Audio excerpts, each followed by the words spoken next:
Medianoche.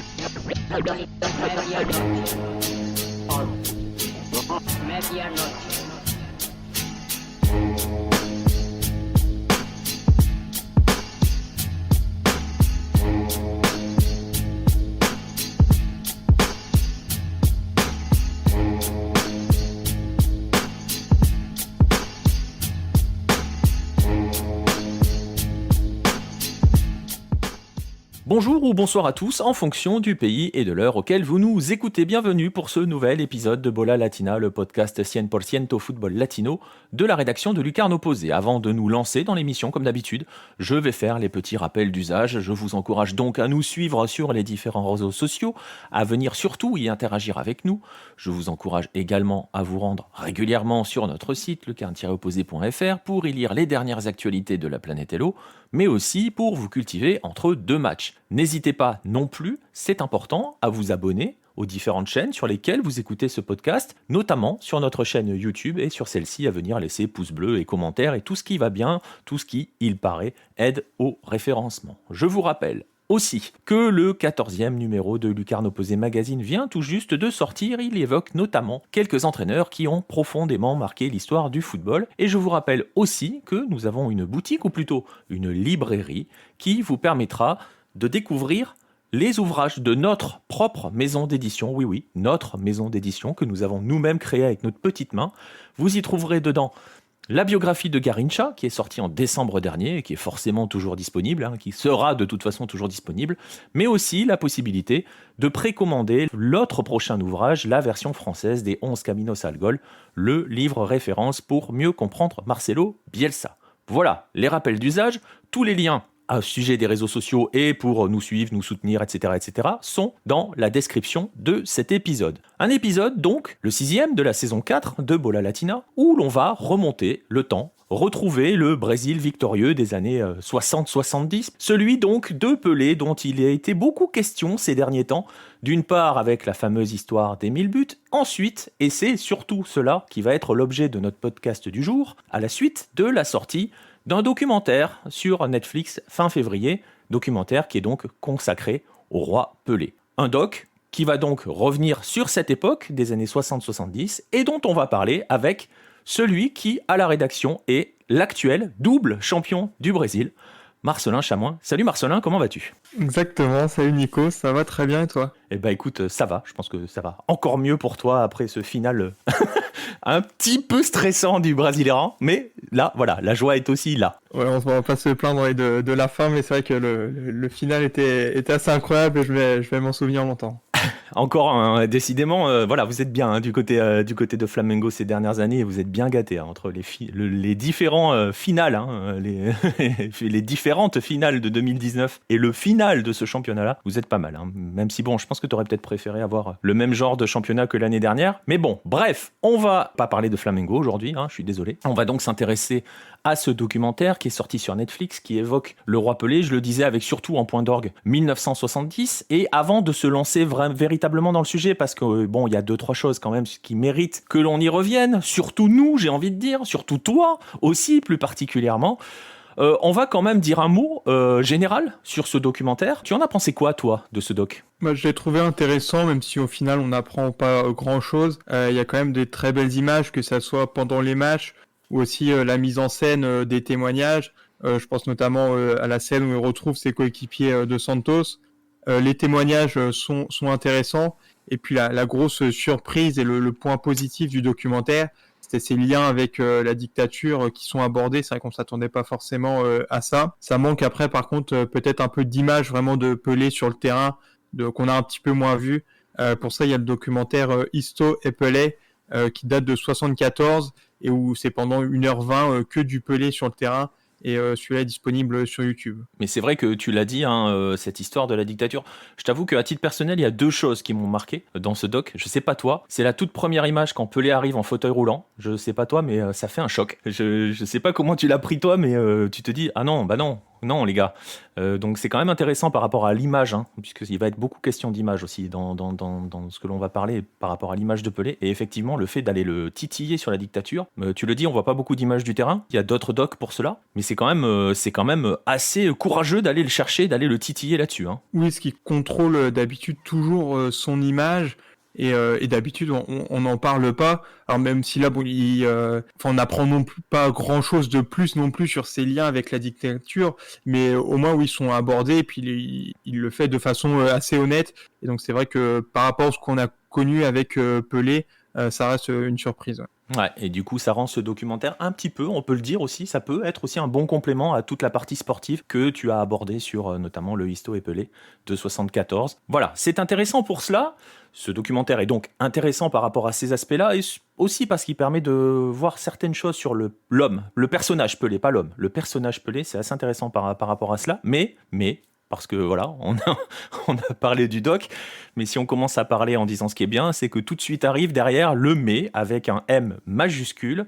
Il y a un énorme point noir dans ce doc. C'est un petit peu ce que j'aurais tendance à décrire comme une réécriture de l'histoire, justement, sur certaines phases. Et la plus grande illustration de tout cela, et je sais à qui je le dis, toi qui es l'auteur de la biographie sur cet homme-là, c'est l'absence quasi totale de Garrincha dans cette histoire. Oui, c'est très choquant parce que le nom Garrincha n'est prononcé aucune fois dans le documentaire.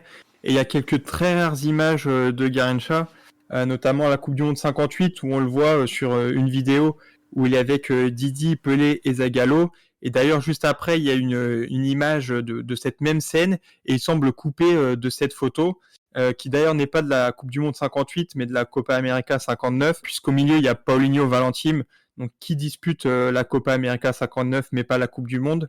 Et puis on voit que c'est le maillot bleu de la Seleção. Et en 58, ils n'avaient pas de maillot bleu.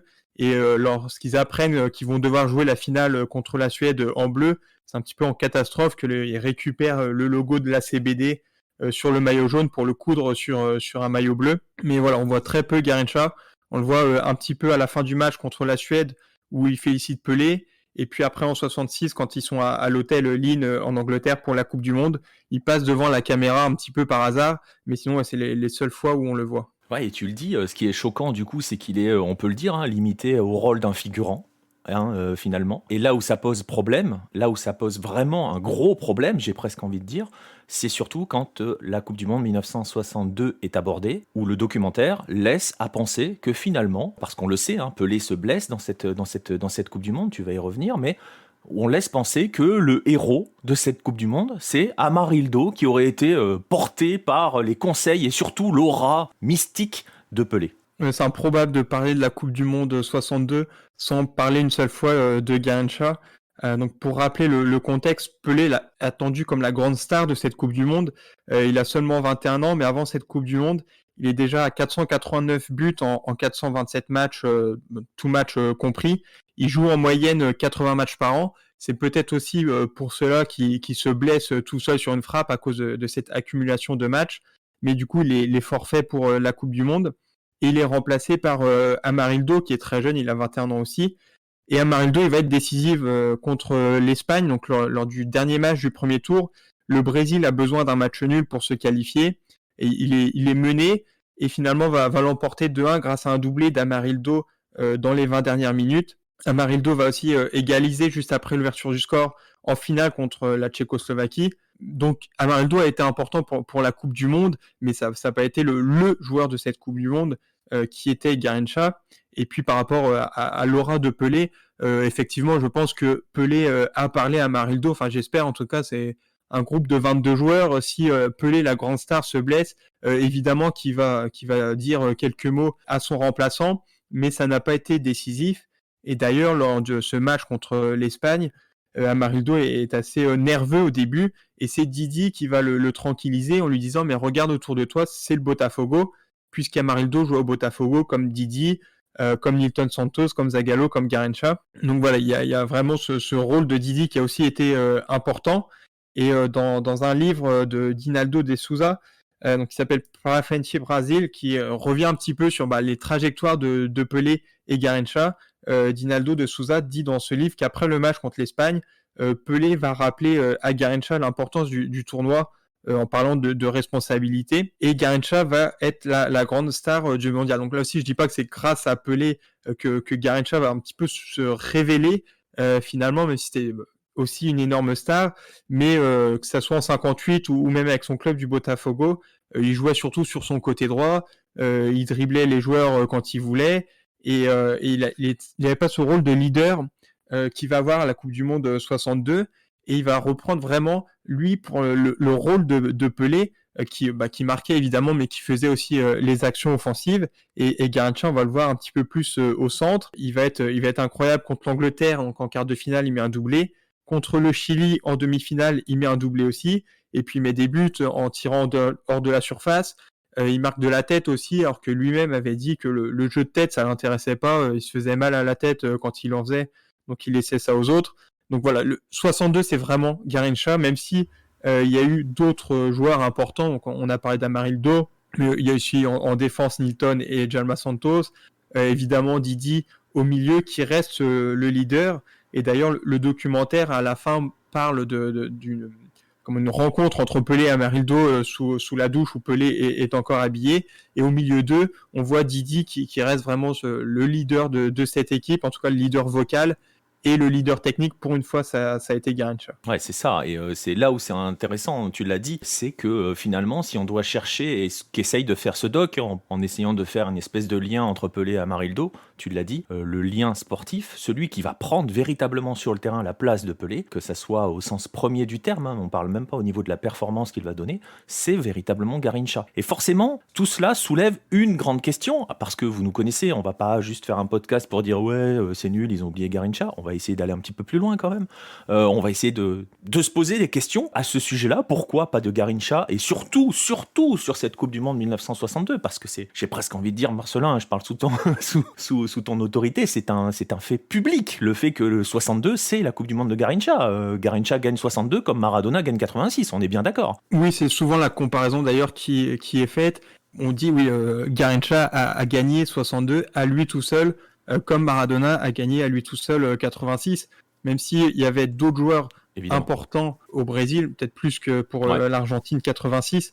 Mais oui, si on dit Coupe du Monde 62, c'est Garrincha qui apparaît tout de suite, et c'est aussi cette compétition qui a fait une partie de la légende Garrincha, parce qu'avant, encore une fois, il était vu un petit peu comme le dribbleur, comme le joueur qui faisait le spectacle, mais pas forcément le joueur qui était décisif. Celui qui est décisif, c'est Pelé. Et en 62, Garrincha va arriver à remplacer Pelé dans les performances, et en étant décisif, en ayant cette mentalité à la Pelé. Et c'est vraiment lui qui offre la Coupe du Monde 62 au Brésil. Et donc voilà, on voulait bien le préciser, parce que ça fait un petit peu le duel des vieux grognards dans un coin, et rappeler aussi que même déjà à l'époque, les gens avaient mesuré que Garrincha Garrincha est la star de 62. Mais donc je le disais, ça pose une grande question. La question, c'est au final de la relation entre Pelé et Garrincha. Est-ce que ces deux joueurs-là, est-ce qu'il y a des raisons qui peuvent expliquer une réécriture de l'histoire? Est-ce que ça pourrait venir d'une relation particulière, dans tous les sens du terme, entre Pelé et Garrincha? Alors, on va essayer de regarder du côté des hommes, mais on va quand même commencer, parce que c'est aussi ce qui nous intéresse, par regarder sur le terrain, Marcelin, ce que tu as fait. Quand Pelé et Garrincha sont associés, ensemble, sur un même terrain, ça donne quoi? Alors, avec la sélection, il y a eu 40 matchs, 35 victoires, 5 nuls, et donc 0 défaite. Parfois, on voit le chiffre de 36 victoires, 4 nuls. J'ai vérifié, c'est bien 5 matchs nuls, et donc 0 défaite. Et Pelé en parle dans sa biographie. C'était pas quelque chose dont ils étaient au courant pendant leur carrière, et donc c'était pas un défi d'avant-match vraiment de préserver cette invincibilité à tout prix. Mais c'est assez facile de se rendre compte qu'ils ont été invaincus, puisque Garrincha va connaître une seule défaite avec la sélection de toute sa carrière. Ça sera son dernier match contre la Hongrie en Coupe du Monde 66, où Pelé est blessé. Et sur ces 40 matchs, il va y avoir 44 buts de Pelé contre 10 de Garrincha.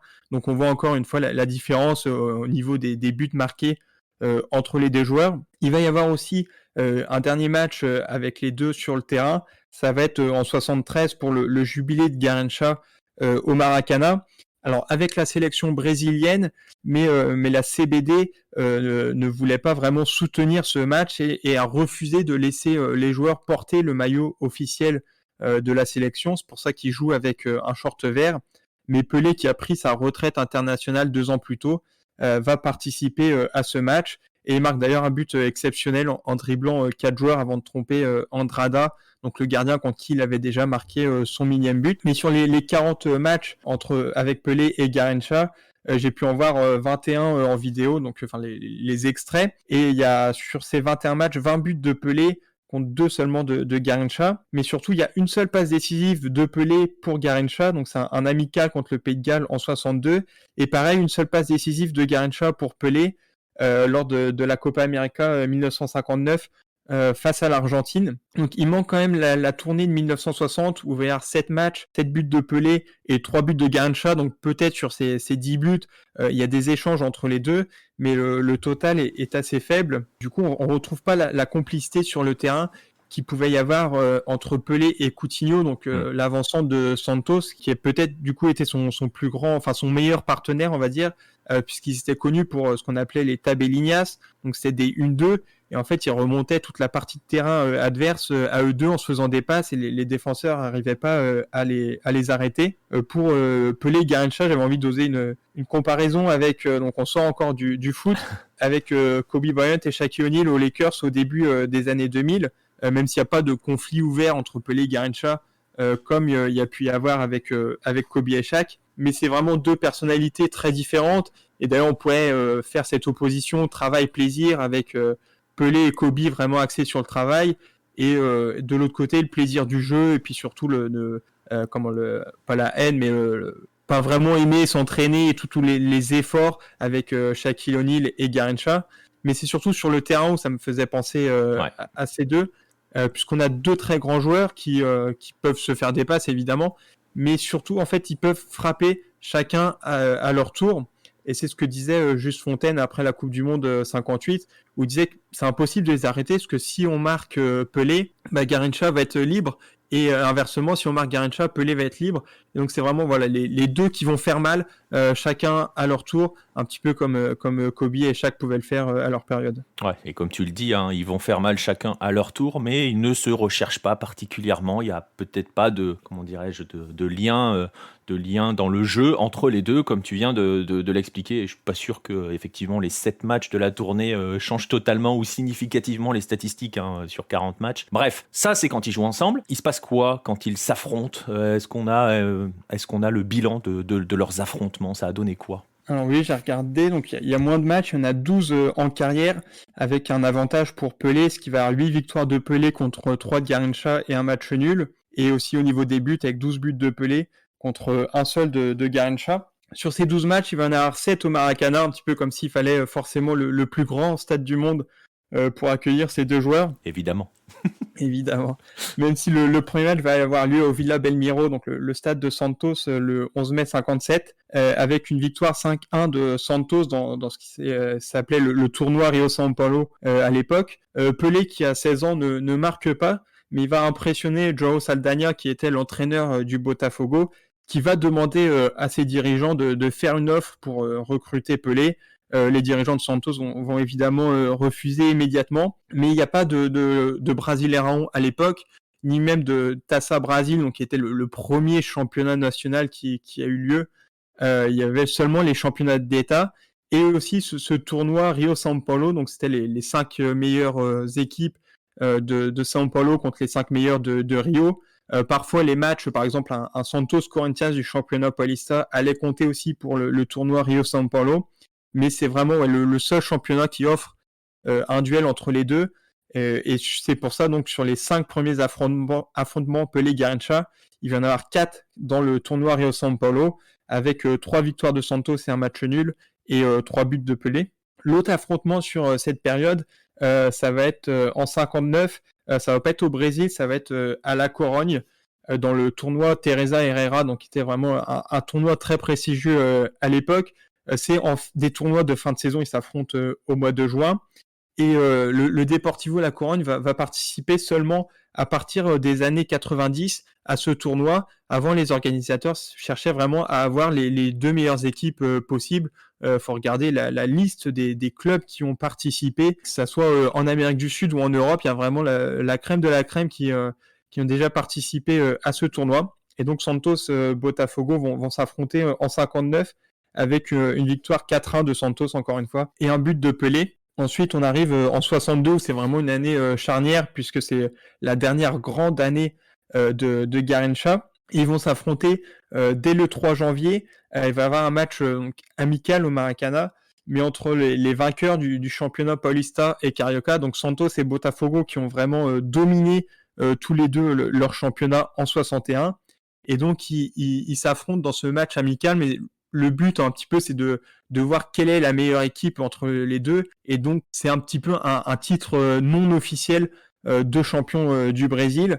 Garrincha et Pelé vont s'échanger les écharpes de champion avant le match. Et Botafogo va s'imposer 3-0. Et d'ailleurs, après, le président du club va dire on est la plus grande équipe du Brésil. C'est vraiment l'enjeu de ce match. Et les deux équipes vont se retrouver donc vraiment à la fin de l'année 62, le 19 décembre. À nouveau, Botafogo et Santos ont gagné le championnat d'État. Et va y avoir un match au Maracana. Alors, c'est pas Botafogo-Santos, mais c'est un match entre les syndicats de joueurs. Enfin, il y avait un syndicat de joueurs qui va faire une équipe de São Paulo et une équipe de Rio. Donc, pareil, aujourd'hui, ça semble assez obscur.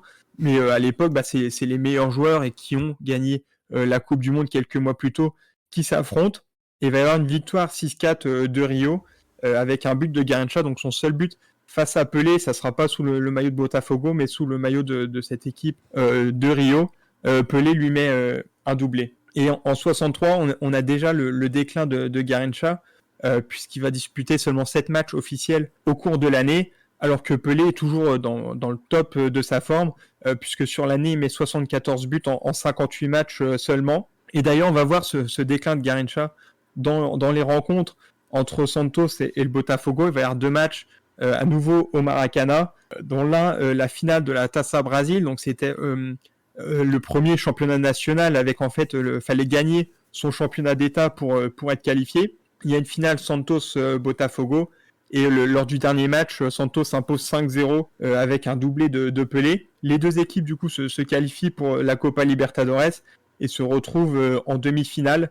Et là, ça va être une victoire 4-0 de Santos avec un triplé de Pelé, donc qui remporte finalement ce duel à distance contre Garrincha. Il va y avoir un dernier Santos-Botafogo avec une victoire 3-1, encore une fois de Santos, encore une fois un but de Pelé. Ça sera en 64 dans le tournoi Rio-São Paulo avec un match au Maracana. Et à cette époque, Garrincha est vraiment en fin de carrière au Botafogo. Et Santos est intéressé pour recruter Garrincha. Donc on aurait pu avoir, comme on aurait pu les avoir au début de carrière de Pelé, jouer ensemble sous le maillot d'un club. On aurait pu l'avoir à la fin de carrière de Garrincha, cette fois-ci au Santos. Mais le président Atié va imposer à Garrincha un test de 3 mois. Et surtout, il le dit comme ça, Garrincha doit rester loin d'Elsa Suarez, sa compagne de l'époque. Et donc les négociations s'arrêtent là, évidemment.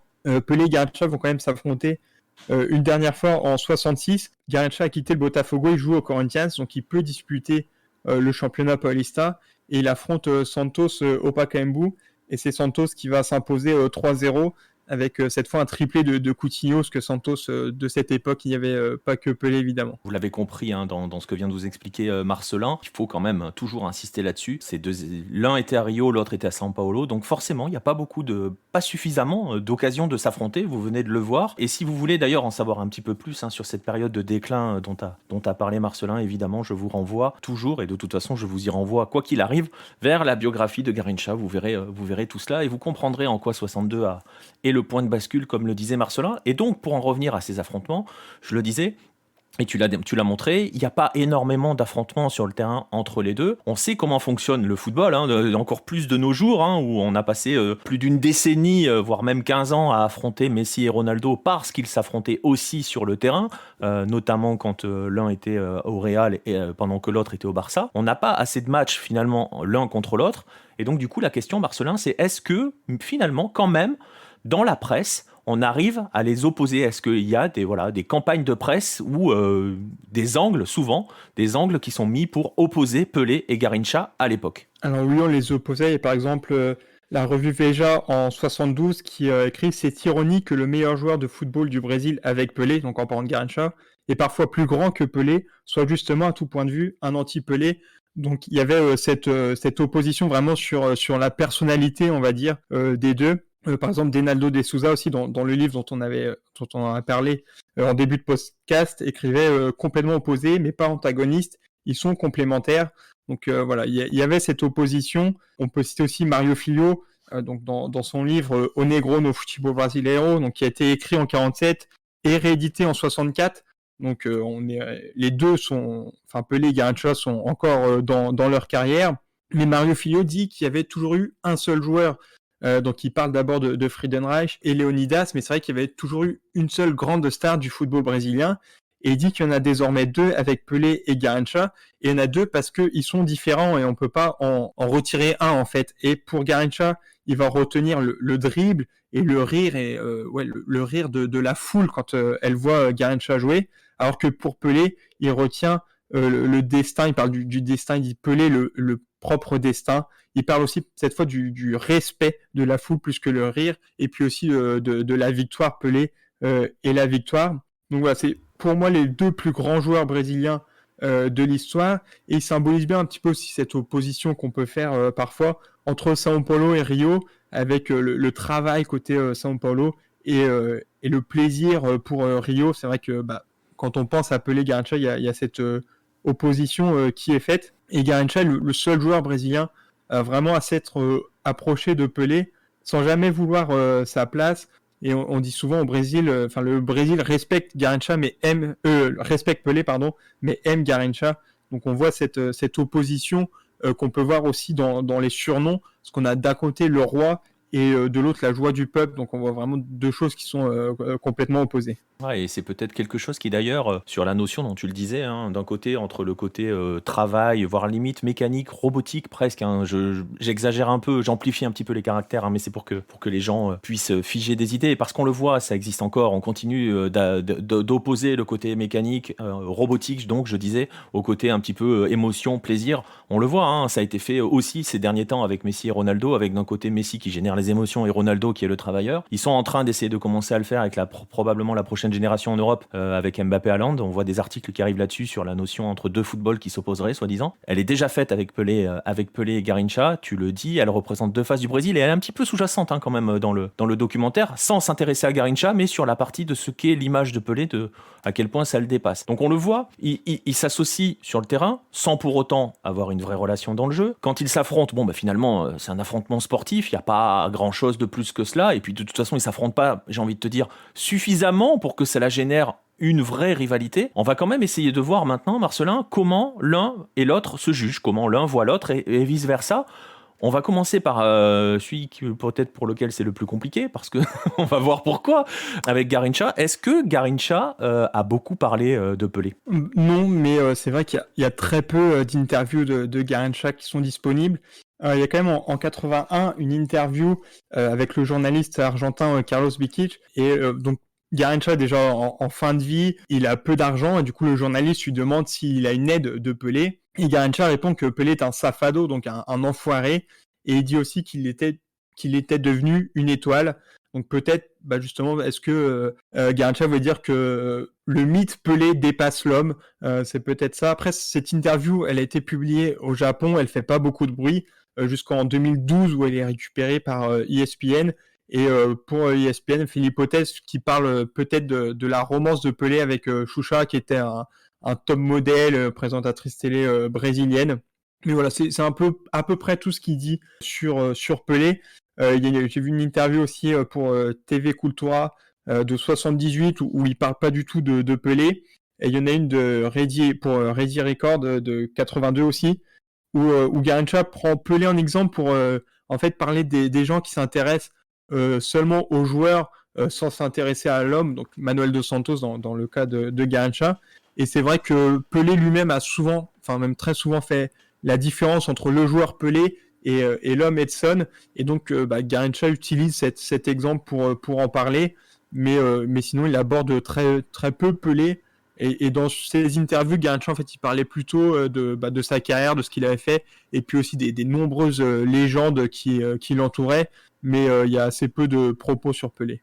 Ouais, et puis c'est intéressant au final, parce que tu t'aperçois que même s'il en parle peu, la façon dont il en parle, c'est un petit peu aussi ce qui est sous-jacent dans ce documentaire sur la notion de l'image Pelé, de ce qu'est Pelé au-delà de Edson, c'est un petit peu abordé parfois dans le documentaire. On le sent venir que le personnage Pelé finit par dépasser, tu l'as dit, dépasser un peu l'homme, c'est dans le documentaire, mais finalement Garrincha, lui, il y a 40 ans, l'avait déjà dit en fait au final. C'est là où c'est assez intéressant. Il en parle peu, mais au final tu te dis peut-être qu'il en parle assez bien finalement de ce qu'est Pelé. En revanche, Pelé, lui, a beaucoup parlé de Garrincha et j'ai un peu envie de dire, Marcelin, qu'il a un peu navigué entre deux feux, hein. Parfois, il a été dithyrambique au sujet de Garrincha, notamment quand il évoque 58 et 62, et parfois un peu moins. Oui, dans ses livres, c'est très positif. Il y a par exemple Ma vie de footballeur, donc, qui a été publié juste avant la Coupe du Monde 2014. Et Pelé refait un petit peu sa carrière en s'appuyant en fait sur 5 Coupes du Monde. Donc 50, 58, 70, 94 et 2014. Et donc il parle du match contre l'URSS en 58, donc le premier en Coupe du Monde de Pelé, mais aussi de Garrincha. Et Pelé écrit dès que Garrincha touchait la balle, le public s'est mis à rire. Les gradins étaient presque entièrement remplis de Suédois qui, grâce aux pitreries de Garrincha, ont soutenu le Brésil dès les premières minutes de jeu. C'est largement grâce à lui que nous sommes parvenus en quart de finale.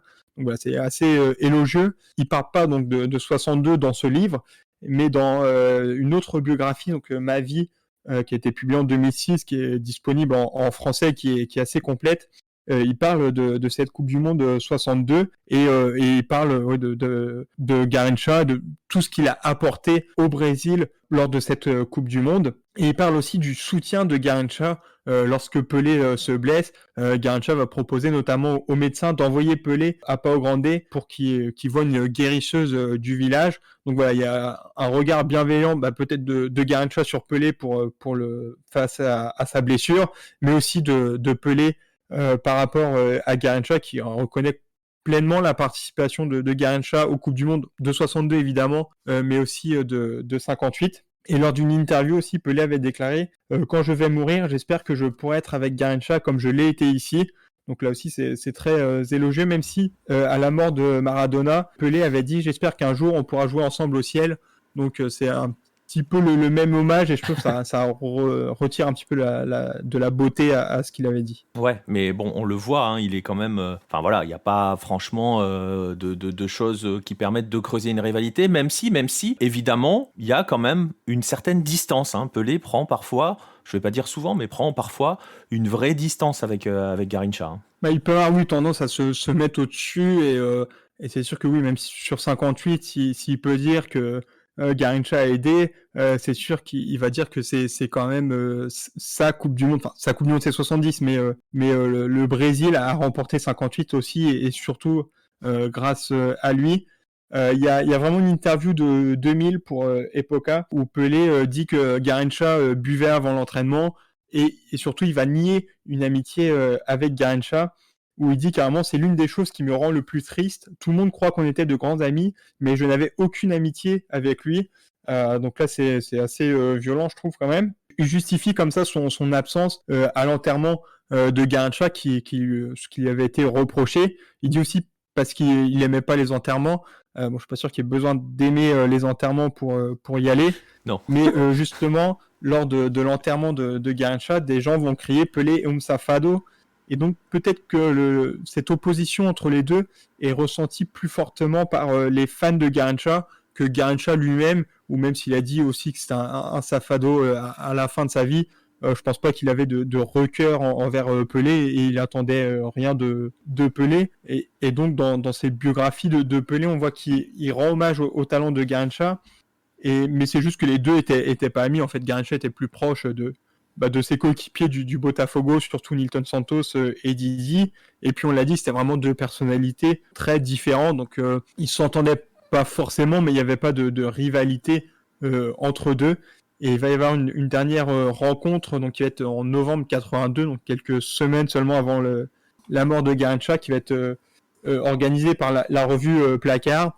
Et les deux vont parler de leurs souvenirs, donc de 58, un petit peu de 62 aussi. Et à la fin, Garrincha va inviter Pelé à l'école de foot où il travaillait à l'époque. Donc voilà, pas une amitié, mais ils n'étaient pas ennemis, quoi. Il n'y avait pas de mésentente entre les deux. Ouais, c'est ça. Et on en vient presque à se demander de savoir si justement, on parlait de réécriture de l'histoire tout à l'heure, on finirait peut-être presque par se demander si cette rivalité potentielle, parce qu'on le voit, il y a pas franchement de quoi alimenter des rubriques rivalité entre les deux, que ce soit dans les déclarations, dans les comportements, etc. de l'un envers l'autre. On se demande si finalement tout cela, c'est pas une affaire assez récente. Et finalement, on va se poser la grande question, parce qu'elle reste ouverte. Pourquoi donc est-ce qu'il peut y avoir une telle réécriture de l'histoire? Pourquoi est-ce qu'on aurait effacé Garincha? La question, alors on n'aura pas forcément la réponse, mais la question sous-jacente à cela, Marcelin, c'est est-ce que finalement, et tu l'as évoqué un petit peu avant, tu l'as évoqué aussi quand tu faisais l'opposition entre Sao Paulo et Rio, on l'a fait systématiquement quand on regarde Garincha d'un côté et Pelé de l'autre, et dans la façon tu l'as fait aussi, dont on décrit les deux, est-ce que finalement, cette réécriture, ça pourrait pas aussi venir du fait que Garincha représente un Brésil et Pelé en représente un autre Brésil, donc celui de Pelé qui est peut-être celui que l'on a envie de vendre aujourd'hui. Alors oui, pourquoi il n'y a pas du tout Garincha dans le documentaire? C'est une question qui sera à poser pour les producteurs, parce que c'est vraiment très surprenant, même si on peut dire que le doc est quand même très centré sur Pelé, puisque ses autres grands coéquipiers ne sont pas mentionnés. Il y a Coutinho, même si il intervient dans le documentaire, on n'en parle pas, alors qu'il parle à un moment des grandes tournées de Santos. Il y a eu aussi Toninho Guerreiro, donc dans la seconde phase de la carrière de Pelé à Santos. Tostao à la Coupe du Monde 70, alors que la Coupe du Monde 70 a une place très importante dans le doc. On ne parle pas de Tostao, alors que encore plus, plus qu'avec Garincha, en tout cas, il y avait une vraie connexion Pelé-Tostao sur la Coupe du Monde. Il y a aussi Giorgio Chinaglia, donc vraiment pour être complet sur les partenaires de Pelé, même si le Cosmos n'est pas abordé dans le documentaire. Mais c'est vraiment Pelé. Et d'ailleurs, sur la finale de la Coupe du Monde 58, on voit l'ouverture du score de la Suède, on voit les 2 buts de Pelé, mais on voit pas le but de Zagallo, par exemple, qui marque le 4e but et qui intervient dans le documentaire, mais on voit pas son but. Et on voit pas non plus les 2 premiers buts du Brésil, donc qui permettent d'égaliser puis de prendre l'avantage, et 2 buts où Garincha réalise la passe décisive. Donc là encore, en 58, il y avait l'espace pour montrer Garincha, mais il est oublié et on montre seulement les 2 buts de Pelé. Mais c'est sûr que Pelé et Garincha vont symboliser 2 footballs différents, et ce que dit très bien Mario Filho dans son livre, il y a vraiment la victoire pour Pelé et le plaisir pour Garincha, et au final ce sont 2 faces d'une même pièce qui serait le football brésilien, et c'est pour ça que Pelé et Garincha se complètent très bien. Ils sont opposés, mais en même temps il y a une complémentarité entre les 2 styles, puisqu'évidemment le Brésil est le pays du jogo bonito et du dribble, même si Pelé était évidemment un dribbleur d'exception. On associe plus le dribble à Garincha, et le Brésil, c'est aussi le plus grand vainqueur de la Coupe du Monde.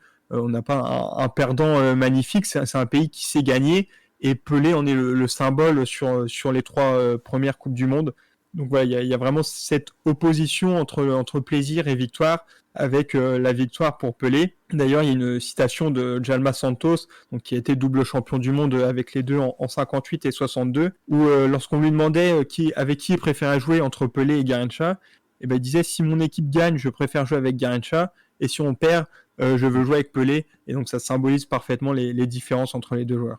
Ouais, mais c'est une différence, tu vois, à mettre en relation quand même cette façon de revoir les choses avec le podcast que l'on a eu notamment sur la disparition des surnoms. Et pour donner un exemple, alors ça reste un film avec ses erreurs et tout, mais le film qu'il y avait eu sur Pelé, j'ai mangé le nom des 2 réalisateurs, c'est pas grave, tant pis pour moi, c'est ceux qui avaient fait Los Escobar aussi. Le film avec sur Pelé, Pelé est associé à Garincha dans ce film-là par justement la Ginga. Ils sont les héritiers de la Ginga. Et c'est intéressant de voir que sur ce documentaire-là, il y a cette distance. Ces 2 faces-là, tu l'as dit, Pelé aussi représentait le Jogo Bonito. T'as l'impression que là, on a décidé dans ce doc que finalement, il ne le représenterait plus. C'est assez étonnant quand même. Et tout ça à mettre en relation avec ce dont on a parlé sur l'européanisation des surnoms, c'est quand même intéressant de ce point de vue-là. Je sais pas ce que t'en penses, mais voilà, il y a quelque chose quand même. Oui, c'est beaucoup plus le côté victoire de Pelé qui est mis en avant. Je sais pas pourquoi exactement, mais c'est vrai, alors que oui, Pelé a fait des grandes choses sur le terrain, et c'était aussi un plaisir de le voir jouer. Mais c'est pas le côté qui est retenu dans le documentaire, donc on verra plus tard s'il y a d'autres œuvres qui en parlent différemment. Mais ouais, pour ce doc, c'est en tout cas ce qui est retenu. Et Garrincha, du coup, est complètement oublié. Ouais, exactement. Il me semble que c'est les frères Zimbalist pour le film sur Pelé, Jeff et Michael. Voilà, c'est ça. Je viens de retrouver. Donc voilà, vous pouvez le voir aussi et vous verrez que là, dans ce film-là, qui reste un film avec ses imprécisions, je sais que tu l'as vu toi aussi, hein, Marcelin. Enfin, je pose pas la question parce que de toute façon, tout ce qui concerne le Brésil, tu l'as vu. mais voilà, là, pour le coup, les deux ne sont pas mis l'un contre l'autre ou l'un effacé au détriment de l'autre, même si c'est un film sur Pelé. Écoute, je pense qu'on a fait à peu près le tour de cette histoire. C'est assez étonnant, hein, tout cela. Donc, n'oubliez pas quand même de regarder un petit peu les livres d'histoire. Tout cela pour vous dire ça, finalement. Hein. Ce podcast, il va aussi servir à ça. Regardez un petit peu les livres d'histoire. Allez voir ce qui s'était passé sur ces époques-là. Allez vous lire notamment la biographie de Garrincha de Marcelin, parce que vous verrez que dedans, on va vous parler notamment de 62 avec une autre histoire.